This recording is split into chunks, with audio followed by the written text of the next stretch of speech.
कहानी की शुरुआत में हम मॉरिस नाम के एक शातिर चोर को देखते हैं जिसे बैंक से चोरी के केस में पुलिस ने पकड़कर उम्र भर की कैद के लिए दुनिया की सबसे सिक्योर जेल एल्कट्राज में कैद करने के लिए ले जा रहे होते हैं। एल्कट्राज एक ऐसी जेल है जिसे समंदर के बीच एक छोटे से आइलैंड पर बनाया गया है, यानी अगर कोई कैदी जेल तोड़कर बाहर भी आता है तब भी वो भाग नहीं सकता क्योंकि आगे उसका रास्ता पानी रोक लेता है। इसीलिए इस जेल को दुनिया का सबसे सिक्योर जेल का दर्जा हासिल था। यहाँ सिर्फ दुनिया के टॉप क्रिमिनल्स को रखा जाता, लेकिन जल्द ही इस जेल का रुतबा मिट्टी में मिलने वाला था क्योंकि अब इस जेल में एंट्री हो चुकी थी फ्रैंक मॉरिस नाम के एक शातिर चोर की, जो पहले भी कई बार जेल तोड़कर भाग चुका है। लेकिन इस बार मॉरिस थोड़ा घबरा गया क्योंकि ये जेल बहुत ही ज्यादा सिक्योर थी। मगर मॉरिस को यहाँ अपनी पूरी जिंदगी बिल्कुल भी नहीं बितानी थी। वो जल्द से जल्द इस जेल से भागना चाहता था। जेल में एंटर होते ही मॉरिस भाग जाने का सोचने लगा। मॉरिस को सर से पांव तक फुल चेकिंग करके उसे एक सेल में लॉक किया जाता है। एक गार्ड आकर मॉरिस से कहता है, वेलकम टू एल्कट्राज, और यहाँ से होती है असली कहानी शुरू। तभी अचानक एक बेल बजती है और सभी सेल के गेट्स ऑटोमेटिकली खुल जाते हैं। अफसर कैदियों को बाहर बुलाते हैं। इस जेल का डिसिप्लिन भी बहुत सख्त है। कैदियों को साफ सफाई और अपने टाइम पर सेल में जाने के रूल्स को फॉलो करना होता है। सब एक जैसा यूनिफॉर्म पहनकर लाइन में ब्रेकफास्ट खाने आ जाते हैं। मॉरिस के सामने लिटमस नाम का एक कैदी होता है। मॉरिस पूछता है कि मुझे तो कांटा ही नहीं मिला, अब मैं नूडल्स कैसे खाऊंगा। लिटमस उसे कहता है, अबे ये तेरा घर नहीं है, जो तुझे मिला है उसे चुपचाप खा ले। तभी वुल्फ नाम का एक खतरनाक कैदी मॉरिस को चिढ़ाने लग जाता है। वुल्फ से जेल में हर एक कैदी तंग था। वो यहाँ हर एक कैदी पर अपनी मनमानी चलाता था और उस पर बलात्कार के ढेर सारे केस भी हैं। इस जेल में एक से बढ़कर एक खतरनाक कैदी रखे जाते हैं। यहाँ लिटमस मॉरिस से थोड़ा खाना मांगता है और इस दौरान मॉरिस उसे अपनी प्लेट दे देता है। जब मॉरिस टेबल के नीचे से देखता है तो उसे पता चलता है कि लिटमस खुद खाना नहीं खा रहा बल्कि वो चूहे को दे रहा है। रात को एक गार्ड मॉरिस को वार्डन के पास लेके जाता है। जब मॉरिस वार्डन के ऑफिस में पहुंचता है तो वार्डन मॉरिस से कहता है कि मैं जानता हूं कि तुम बहुत ही शार्प माइंड हो और बहुत इंटेलिजेंट भी हो, लेकिन वो सब यहाँ किस काम का, क्योंकि तुम्हारे जैसे यहाँ कितने आए और गए पर यहाँ से कोई बच नहीं पाया। यहाँ कैदी बहुत ही स्ट्रिक्ट रूल्स फॉलो करते हैं। 2 महीने में एक बार ही कोई तुमसे मिलने आ सकता है और वो भी तब अगर मेरा मूड अच्छा हो। वार्डन बहुत ही सख्त इंसान है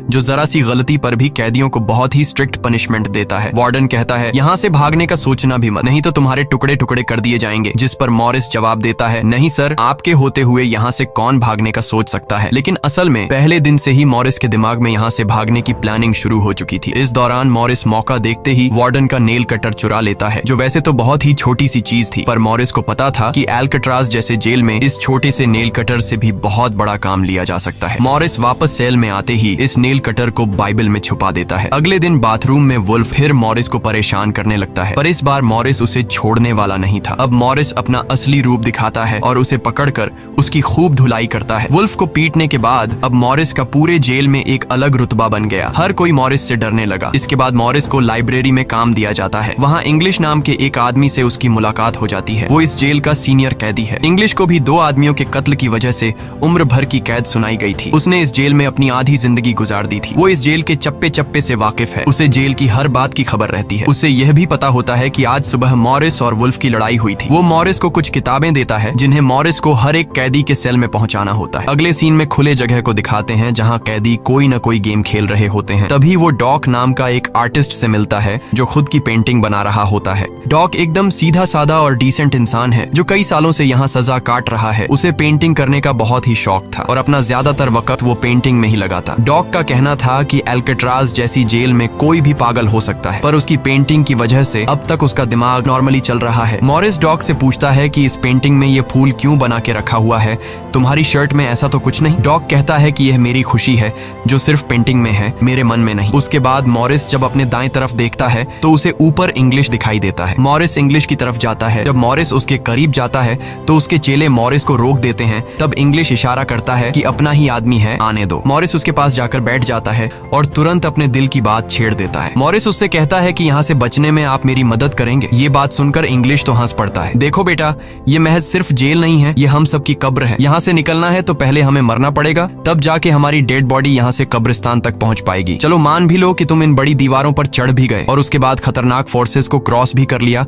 और किसी जादुई शक्ति से तुम यहाँ के सैकड़ों गार्ड से बचकर जेल से बाहर भी निकल जाओ, तब भी यहाँ से भाग नहीं पाओगे क्योंकि आगे तुम्हारा रास्ता समुंदर रोक लेगा। इसलिए टाइम बर्बाद मत करो और चुपचाप सजा काट लो, कम से कम जिंदा तो बचे रहोगे। लेकिन मॉरिस अपने इरादे का पक्का था। वो हर हाल में इस जेल से भागना चाहता था। उस रात एक अफसर मॉरिस को बताता है कि तुम्हें कल से कारपेंट्री का काम दिया गया है, 1 घंटे का 50 सेंट्स दिहाड़ी भी दी जाएगी। मॉरिस फौरन इस काम के लिए राजी हुआ क्योंकि उसे लगा कि वहाँ उसे कोई ऐसा औजार मिल सकता है जिससे उसके भागने में काम आ सकता है। अगले दिन मॉरिस लिटमस से यहाँ से बचने का रास्ता पूछता है। लिटमस कहता है, अरे ये तो बहुत ही आसान है, हर सेल में एक एयर वेंट होता है, उसके जरिए तुम छत पर पहुंच सकते हो, वहाँ से शायद तुम बच पाओ। और मॉरिस की बातों पर मुस्कुराते हुए वहाँ से चला जाता है। तब डॉक मॉरिस को खबरदार कर देता है कि वुल्फ तुम्हारी तरफ आ रहा है। तभी वुल्फ मॉरिस पर चाकू से वार करने आता है। मॉरिस अपना कोट हाथ में लपेटकर उसके साथ लड़ने लग जाता है। इतने में एक गार्ड उसे रोकने आता है तो वुल्फ गार्ड पर भी चाकू से वार कर देता है। अब मामला बिगड़ जाता है और वॉच टावर का गार्ड शूट करने लगता है। तब जाकर मॉरिस और वुल्फ लड़ना बंद करते हैं। मॉरिस को पता नहीं था कि वॉच टावर पर भी एक गार्ड है। वो अब एक एक करके इस जेल की हर बात को नोटिस करने लग जाता है। मॉरिस और वुल्फ को गार्ड्स डी ब्लॉक में ले जाते हैं, जहाँ रात भर कैदियों को अंधेरे में रखकर टॉर्चर किया जाता है। ये एक ऐसा सेल था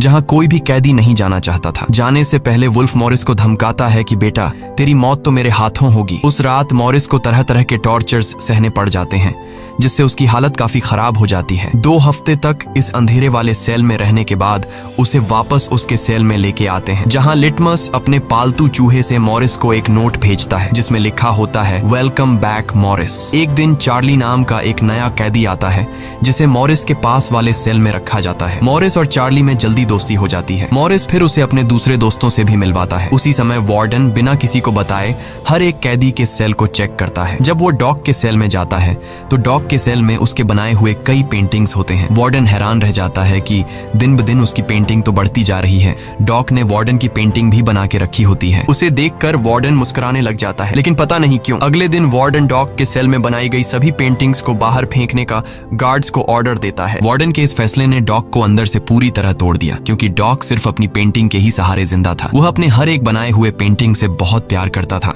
क्योंकि यहाँ उसकी सिर्फ एक ही खुशी थी और वो भी उस बेचारे से छीन ली गई।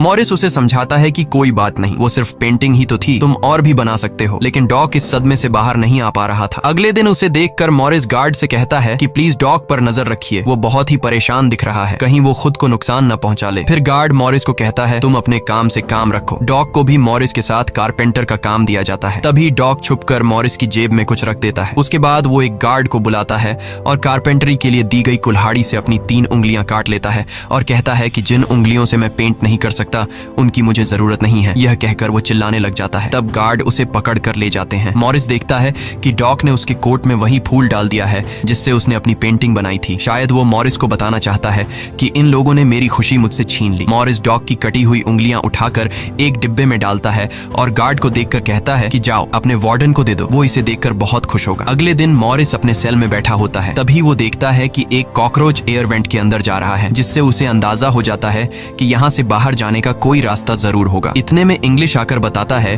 कि डॉक ने खुद की उंगलियां इसलिए काटी क्योंकि उसे पेंटिंग करने की परमिशन रद्द कर दी गई थी, इसीलिए उसने तंग होकर अपनी उंगलियां काट लीं। यह जानकर मॉरिस को बहुत गुस्सा आता है। अगले दिन डाइनिंग हॉल में वार्डन मॉरिस से पूछता है कि तुम इस डॉग को इतना सपोर्ट क्यों कर रहे हो। वह कहता है ऐसा कुछ नहीं है। ये कहकर मॉरिस वापस टेबल पर जाकर बैठ जाता है। वहाँ उसकी मुलाकात 2 भाइयों जॉन और क्लैरेंस से होती है, पर मॉरिस उनसे ऐसे बात करता है जैसे वह उन्हें पहले से जानता हो। जॉन और क्लैरेंस दरअसल ये दोनों किसी और जेल में मॉरिस के गैंग में थे। जॉन को अब जेल से भागने का काम आसान लगने लगा क्योंकि ये दोनों भाई मॉरिस की तरह शार्प माइंड थे और अब ये तीनों जेल से भागने की प्लानिंग करने लगे। दोपहर को चार्ली की गर्लफ्रेंड उससे मिलने आती है। दूसरी तरफ इंग्लिश की बेटी उससे मिलने आई होती है। इंग्लिश अपनी बेटी को देखते ही उसकी आंखों में आंसू आ जाते हैं क्योंकि उसकी बेटी उसकी गैर मौजूदगी में काफी बड़ी हो चुकी थी और इंग्लिश को अपनी बेटी का बचपन न देख पाने का बहुत अफसोस था। दूसरी तरफ चार्ली को उसकी वाइफ बताती है कि तुम्हारी माँ बहुत बीमार है और डॉक्टर कहते हैं कि वह 1-2 महीनों से ज्यादा नहीं बच पाएंगी। ये बात सुनकर अब चार्ली भी अल्काट्राज से भागने का सोचने लगता है और इतने में गार्ड आकर कहता है कि बात करने का समय खत्म हो चुका है। अब चार्ली बहुत परेशान होता है। वह उस रात मॉरिस से कहता है कि अगर तुम यहाँ से भागने का प्लान बनाओ तो मुझे भी शामिल कर लेना। अगले दिन मॉरिस, चार्ली, जॉन और क्लैरेंस की मीटिंग होती है। तब मॉरिस उन्हें बताता है कि हर सेल का एयर वेंट ऊपर छत पर खुलता है और दूसरी बात ये कि ये जगह खारे पानी से भरे समुद्र के बीच है, जिसकी वजह से दीवारें कमजोर हो गई हैं। मेरे पास एक नेल कटर है और मैंने खुदाई पहले से शुरू भी कर दी है। अगर मैं थोड़ा थोड़ा करके खोदूं और एक छोटा सा टनल बनाकर छत पर पहुंच जाऊं तो इस जगह की जांच करने के बाद पता चल जाएगा कि यहाँ से कैसे भागा जा सकता है। जॉन पूछता है कि रात को अगर गार्ड्स को पता चल गया कि तुम अपने सेल में नहीं हो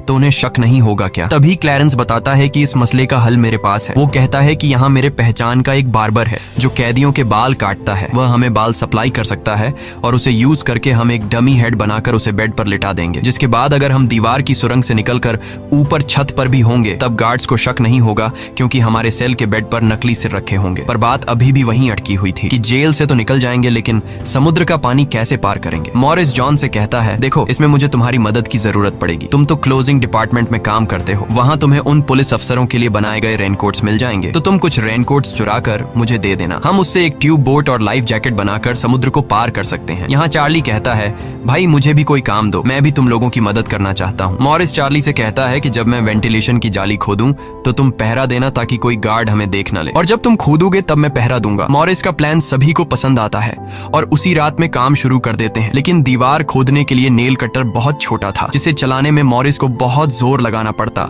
और मॉरिस को दीवार खोदने में काफी मुश्किल हो रही थी। उसके हाथ में कहीं छोटे भी आई, लेकिन वो धीरे धीरे उस होल को खोदने लगता है। अगले दिन वो खाने के टेबल पर अपने दोस्तों से कहता है कि मुझे खुदाई के लिए एक बड़े औजार की जरूरत है, नेल कटर से दीवार खुरेदना बहुत मुश्किल हो रहा है। तभी मॉरिस ने अपने हाथ में चम्मच को देखते हुए उसके दिमाग में एक आइडिया आया। वो जानबूझकर चम्मच को अपने जूते पर घिसकर उसे गंदा कर देता है। उसके बाद मॉरिस ने गार्ड को बुलाया और कहा कि ये चम्मच गंदा है, मुझे दूसरा चम्मच दो। बाकी लोगों ने भी गार्ड से उनका चम्मच बदलने की रिक्वेस्ट की। गार्ड को इसमें कोई गड़बड़ नहीं लगी और उसने फौरन चम्मच बदलने की इजाजत दे दी, जिसके बाद वह सीधा टेबल की तरफ बढ़ता है जहां एक और सिक्योरिटी गार्ड सीट पर बैठा होता है। पर जैसे ही वह टेबल पर रखे हुए चम्मच बदलने लगता है तो जॉन ने वहां मौजूद गार्ड को बातों में उलझा लिया, जिसका फायदा उठाते हुए मॉरिस ने एक के बजाय 2 चम्मच उठा लिए और एक को जेब में छुपाकर रख दिया, जिसके बाद वह सीधा अपने सेल में चला जाता है।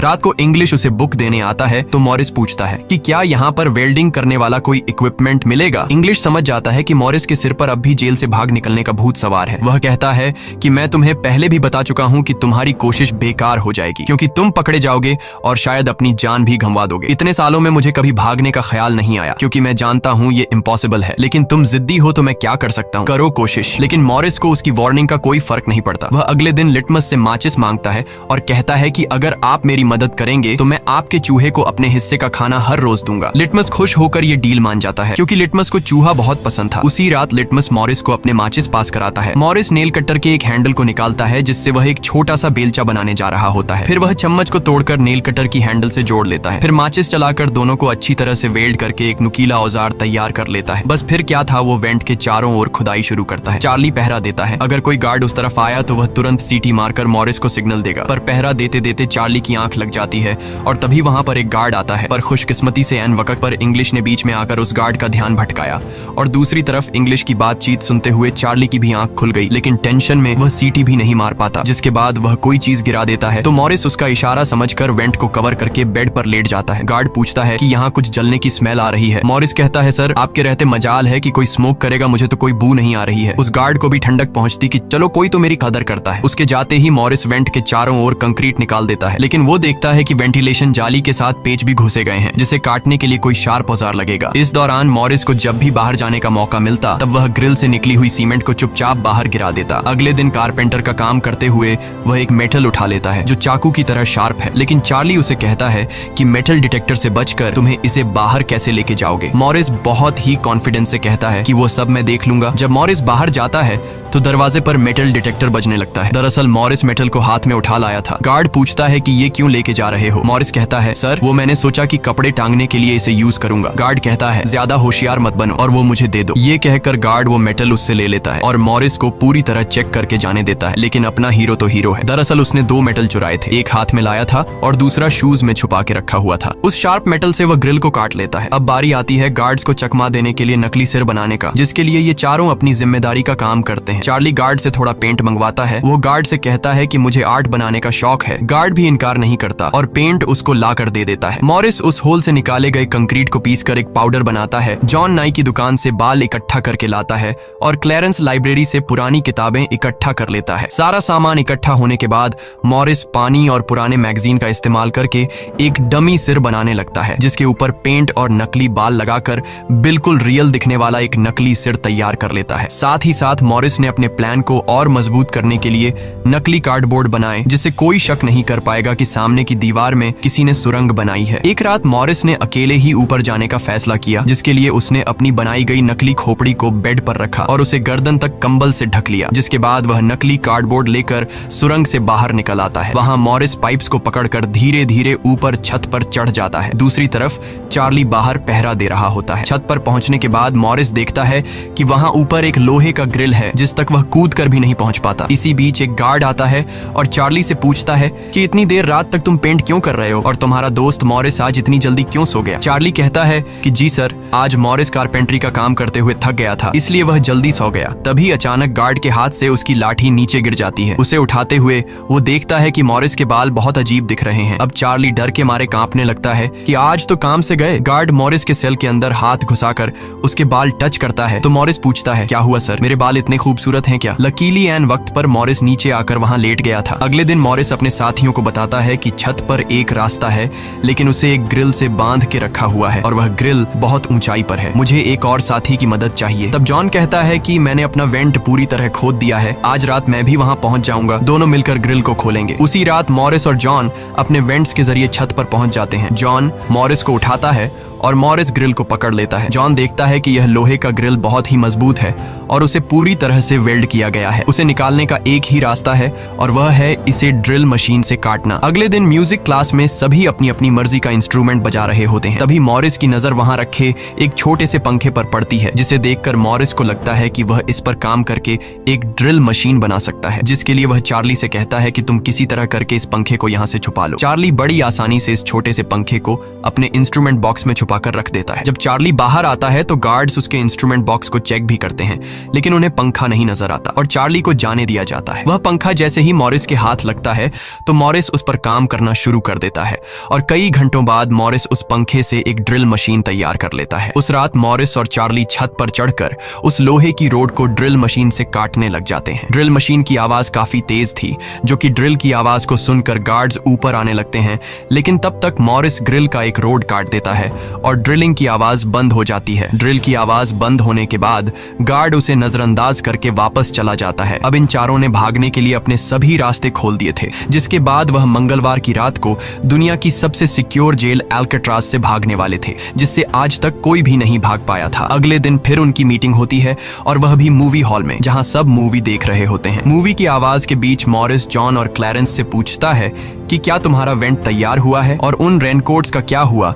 जिससे हम ट्यूब बोट्स और लाइफ जैकेट्स बनाने वाले थे। वह बताते हैं कि सब तैयार है, हमारा डमी सिर भी एकदम रेडी है, बस बच निकलने की देरी है। अगली सुबह नाश्ते के दौरान मॉरिस ने डॉग की दिए हुए फूल को टेबल पर रखा। वार्डन ने जब इस फूल को देखा तो वार्डर उनकी टेबल पर आकर वहां रखे हुए फूल को मसल देता है। ये देखकर लिटमस को बहुत गुस्सा आता है क्योंकि ये फूल डॉग का फेवरेट था और डॉग मर चुका था। लिटमस तो गुस्से में उस पर हमला करता है कि एक तो तुमने डॉग को मार दिया और दूसरी तरफ तुम उसकी दी गई एक छोटी सी निशानी को भी नहीं छोड़ रहे हो। लेकिन जैसे ही वह वार्डन पर हमला करता है उसे अचानक हार्ट अटैक आ जाता है और वह नीचे गिर पड़ता है। मॉरिस को वार्डन पर बहुत गुस्सा आता है और चारों उसी रात बच निकलने का फैसला करते हैं। मॉरिस आधी रात का इंतजार कर रहा होता है ताकि गार्ड्स का पहरा जरा कमजोर हो जाए तो हम आसानी से बच निकल पाएंगे। तभी मॉरिस के सेल में इंग्लिश उसे कुछ बुक्स देता है तो मॉरिस कहता है कि आखिरी बार तुमसे हाथ मिलाना चाहता हूँ। इंग्लिश समझ जाता है कि मॉरिस ने यहाँ से बचने का पक्का प्लान बना लिया है। वह चुपचाप यहाँ से चला जाता है, लेकिन फिर जो होता है वह मॉरिस ने बिल्कुल भी नहीं सोचा था। वार्डन अचानक उसके सेल को चेक करने आता है, जैसे वार्डन को किसी ने उसके प्लान के बारे में बता दिया हो। मॉरिस बहुत ज्यादा घबरा जाता है क्योंकि इतने महीनों की मेहनत के बाद